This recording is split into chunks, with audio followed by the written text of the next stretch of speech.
மின்சார கனவு படத்துக்கு பிறகு 17 ஆண்டுகள் கழித்து தமிழில் நடிக்கிறார் கஜோல். தனுஷின் வேலையில்லா பட்டதாரி 2ஆம் பாகத்தில் முக்கிய வேடம் ஏற்றிருக்கிறார். இப்படத்தை சௌந்தர்யா இயக்குகிறார். கஜோலின் இந்தி மார்க்கெட்டை கருதியும் ஏற்கனவே தனுஷ் ஹிந்தியில் நடித்திருப்பதை கருத்தில் கொண்டும் இப்படத்தை ஹிந்தியில் டப்பிங் செய்து வெளியிட எண்ணி உள்ளனர். முன்னதாக ஹிந்தியில் இப்படம் ரிலீஸ் செய்வது பற்றி எதுவும் தனக்கு தெரியப்படுத்தாததால் கஜோல் ஷாக் ஆகியிருக்கிறார். ஹிந்தியில் இப்படத்தை டப்பிங் செய்து வெளியிட வேண்டுமென்றால் தனக்கு கூடுதல் சம்பளம் தர வேண்டும் என்று முரண்டு பிடிக்க தொடங்கியிருக்கிறாராம். ஹீரோக்கள் யாருக்கும் இல்லாத பெருமையாக 25 வெள்ளி விழா படங்களில் நடித்தவர் ஹீரோ மோகன். 10 ஆண்டுகளுக்கு முன்பாக சுட்டப்படம் என்றொரு படம் எடுத்து கையை சுட்டுக் கொண்டார். அதன் பிறகு கன்னடம், தெலுங்கில் ஓரிரு படங்கள் நடித்தார்.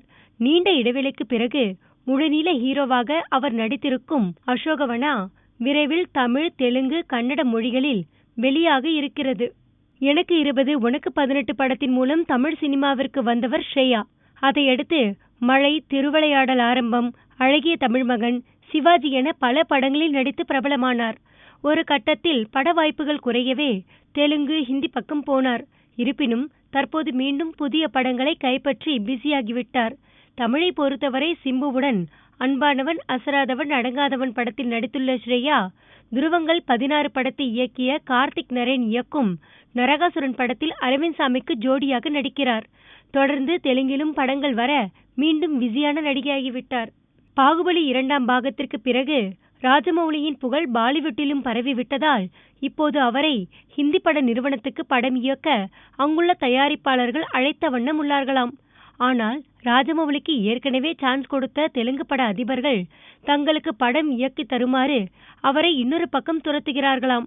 அதனால் அடுத்த படத்தை யாருக்கு இயக்குவது என்ற பெரும் குழப்பத்தில் ராஜமௌலி இருப்பதாக செய்திகள் பரவியிருக்கிறது.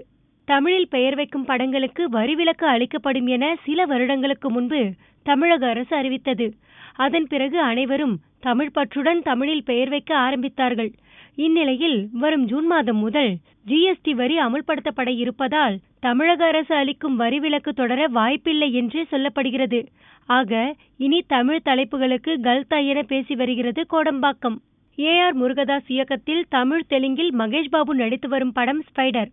சென்னையில் நடந்து வந்த இப்படத்தின் படப்பிடிப்பிலிருந்து விலகி தற்போது பாரத் அணி நேனு என்ற படத்தின் படப்பிடிப்பில் கலந்து கொள்கிறார் மகேஷ் பாபு. அப்படத்தின் முதல்கட்ட படப்பிடிப்பு முடிந்த பிறகு மீண்டும் ஜூலையில் ஸ்பைடர் படத்தின் படப்பிடிப்பில் கலந்து கொண்டு 2 பாடல் காட்சிகளில் நடிக்கிறார் மகேஷ் பாபு.